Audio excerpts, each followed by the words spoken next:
রাক্ষস ঘোড়া তুই আমার বাচ্চা খাবি, তোকে আমি কিছুতেই ছাড়বো না। দাঁড়া বলছে দাঁড়া। শিয়াল পণ্ডিত মামা তুমি কি খবর পেয়েছো জঙ্গলে একটি রাক্ষস ঘোড়া চলে এসেছে? কি বলছিস? ওই ঘোড়াটিকে তো আমি এক্ষুনি মেরে ফেলবো। রাক্ষস ঘোড়া কোথায় যাচ্ছিস? দাঁড়া বলছি দাঁড়া, আমরা দুই বন্ধু মিলে তোকে এক্ষুনি মেরে ফেলবো। একটি জঙ্গলে একটি টুনটুনি পাখি বাস করত। একদিন টুনটুনি পাখি জঙ্গলের মাঝে দাঁড়িয়েছিল, তখন তার সামনে একটি রাক্ষস ঘোড়া আসলো। রাক্ষস ঘোড়াটিকে দেখে টুনটুনি পাখি বলতে লাগলো, ও রাক্ষস ঘোড়া তুমি এইদিকে কোথায় যাচ্ছ? তুমি আমাদের জঙ্গলের দিকে আসলে যে, তোমার উদ্দেশ্য কি আমাকে বলো তো দেখি। তুমি তো আমাদের জঙ্গলে কোনোদিন আসো না। আরে টুনি, আমার উদ্দেশ্য তো অনেক, তোদের জঙ্গলে কোনোদিন আসি না, আসলাম একটু তো উদ্দেশ্য আছে। একটা কথা শুনে রাখ, এখন তোদের জঙ্গলটি আমার আন্ডারে থাকবে। তোদের জঙ্গলটি এখন আমি আক্রমণ করে সব তছনছ করে দিব।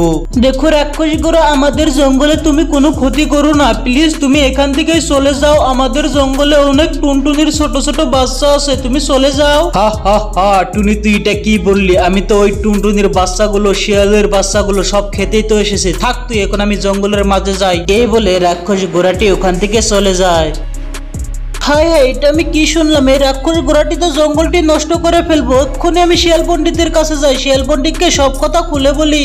এরপর টুনি পাখি ওখান থেকে শিয়াল পণ্ডিতের বাসার দিকে রওনা দিল। শিয়াল পণ্ডিতের বাসায় এসে শিয়াল পণ্ডিতকে বলতে লাগলো, ও শিয়াল মামা তুমি কি শুনেছো? আমাদের জঙ্গলে একটি রাক্ষস ঘোড়া এসেছে। সেই ঘোড়াটি এসে নাকি আমাদের জঙ্গলটি নষ্ট করে দিবে। তোমার বাচ্চা, টুনির বাচ্চা, সবার বাচ্চাই খাবে। আর টুনি তুই কি সত্যি সত্যি দেখেছিস ওই রাক্ষস ঘোড়াটি এসেছে? ওই রাক্ষস ঘোড়াটিকে তো আমি উচিত শিক্ষা দিয়েই ছাড়বো।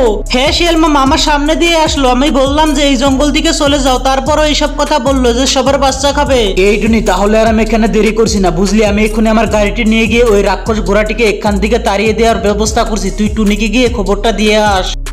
যাই হোক, শিয়াল পণ্ডিত মামা তো চলে গেল। এখন আমি আমার টোনা বন্ধুকে গিয়ে খবরটা দিয়ে আসি, কারণ আমার টোনা বন্ধুরও তো একটি গাড়ি আছে।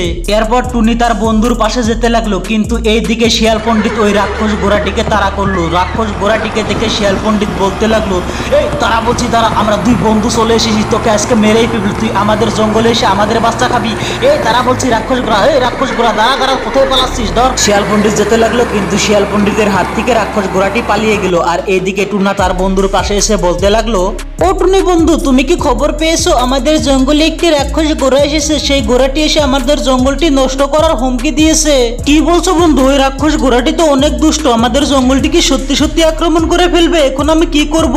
বন্ধু কিছুই করতে হবে না, তোমার তো গাড়ি আছে, গাড়ি নিয়ে গিয়ে ওই রাক্ষস ঘোড়াটিকে তাড়া করো। শিয়াল পণ্ডিত তো ওইদিকে তাড়া করা শুরু করে দিয়েছে, তুমি এক্ষুনি যাও। বন্ধু তুমি একদম ঠিক কথা বলেছো, এক্ষুনি আমি যাচ্ছি। ওই রাক্ষস ঘোড়াটিকে তাড়া করে এই জঙ্গল থেকে তাড়িয়ে দেওয়ার ব্যবস্থা করে দিচ্ছি। এরপর টুনি পাখি তার বন্ধুর কথা মতো ওখান থেকে এসে তার বুলেট গাড়িটি নিয়ে জঙ্গলের দিকে রওনা দিল। আর টুনির চোখে মুখে এতই রাখছিল যে রাক্ষস ঘোড়াটিকে পেলে ওখানেই মেরে ফেলবে। এরপর রাক্ষস ঘোড়াটি শিয়ালের অনেক আগে এসে ভাবতে লাগে যে তাকে আর হয়তোবা কেউ ধরতে পারবে না। তখনই ওখানে টুনি পাখির এন্ট্রি ঘটে। টুনি পাখি এসে বলতে লাগলো, এই রাক্ষস ঘোড়া তারা বলছি দাঁড়া, নইলে কিন্তু তোকে আমি মেরেই ফেলবো। এইভাবে টুনির তাড়াতে রাক্ষস ঘোড়াটি ওই জঙ্গল থেকে চলে যাওয়ার জন্য বাধ্য হয়ে যায়।